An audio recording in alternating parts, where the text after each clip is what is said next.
നമസ്കാരം, ഞാൻ മനോജ് നെടിയാക്കൽ. ഇന്നത്തെ വിപണി വിശേഷത്തിലേക്ക് എല്ലാവർക്കും സ്വാഗതം. റബ്ബർ ടാപ്പിംഗ് സ്തംഭിച്ചു. സംസ്ഥാനത്ത് വരണ്ട കാലാവസ്ഥയിൽ റബ്ബർ ടാപ്പിംഗ് രംഗം പൂർണ്ണമായും സ്തംഭിച്ചു. വേനൽ മഴ കനിഞ്ഞാൽ സ്ഥിതിഗതികളിൽ കാര്യമായ മാറ്റം പ്രതീക്ഷിക്കാം.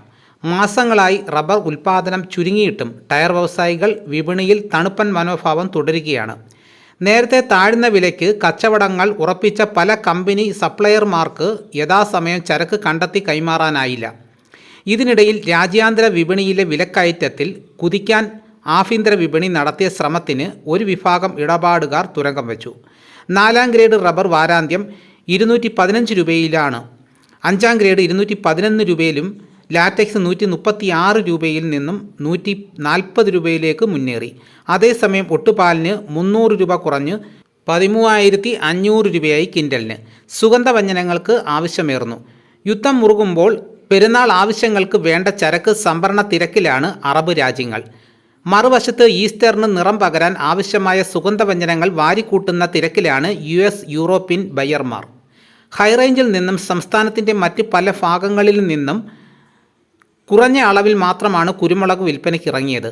നാടൻ മുളകിന് ആവശ്യക്കാരുള്ളതിനാൽ ഉണർവ് തുടരുമെന്നാണ് ഒരു വിഭാഗം കർഷകരുടെ വിലയിരുത്തൽ.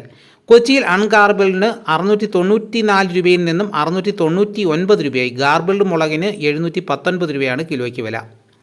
ഏലത്തോട്ടങ്ങൾ പലതും നിർജ്ജീവാവസ്ഥയിലാണ്. മധ്യവർത്തികളും സ്റ്റോക്കിസ്റ്റുകളും ഏലയ്ക്ക നീക്കം കുറച്ച് വില മെച്ചപ്പെടുത്താൻ നീക്കം നടത്തുന്നുണ്ട്. മധ്യപൂർവേഷ്യയിലെ സംഘർഷാവസ്ഥ പുതിയ വാങ്ങലുകാരെ അല്പം പിന്തിരിപ്പിക്കുന്നു.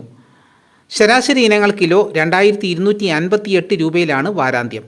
തിരിച്ചു വരവ് പ്രതീക്ഷിച്ച് നാളികേര ഉൽപ്പന്നങ്ങൾ. നാളികേര ഉൽപ്പന്നങ്ങളുടെ വിലയിൽ മാറ്റമില്ല. വെളിച്ചെണ്ണയ്ക്കൊപ്പം കൊപ്രയ്ക്ക് മികവ് കാഴ്ചവെക്കുമെന്ന നിഗമനത്തിലാണ് ഉൽപ്പാദക മേഖല. വെളിച്ചെണ്ണയ്ക്ക് പ്രാദേശിക ഡിമാൻഡ് ഉയരാഞ്ഞത് മില്ലുകാരുടെ കണക്കുകൂട്ടലും തെറ്റിച്ചു. കൊച്ചിയിൽ എണ്ണ 26,900 രൂപയിലും കൊപ്ര 15,300 രൂപയിലുമാണ്. ഇതിനിടയിൽ ഒരു വിഭാഗം കർഷകർ വിളവെടുപ്പ് വേഗത്തിലാക്കിയത് പച്ചത്തേങ്ങയെ സമ്മർദ്ദത്തിലാക്കി.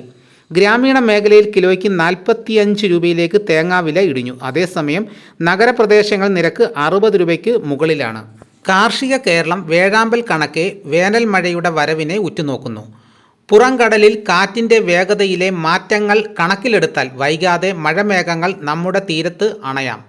മഴ വേണ്ടത്ര ലഭ്യമായാൽ നേട്ടം കാപ്പിത്തോട്ടങ്ങൾക്കാവും. വിളവെടുപ്പ് പൂർത്തിയാക്കിയ ശേഷമുള്ള മഴ കാപ്പിപ്പൂക്കൾ വിരിയാൻ വഴിയൊരുക്കും.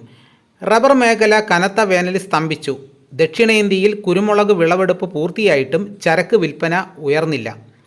നാളികേര ഉൽപ്പന്നങ്ങൾ തിരിച്ചുവരവിനുള്ള ശ്രമത്തിൽ വ്യവസായികൾ കൊപ്ര സംഭരണം നിയന്ത്രിച്ചു.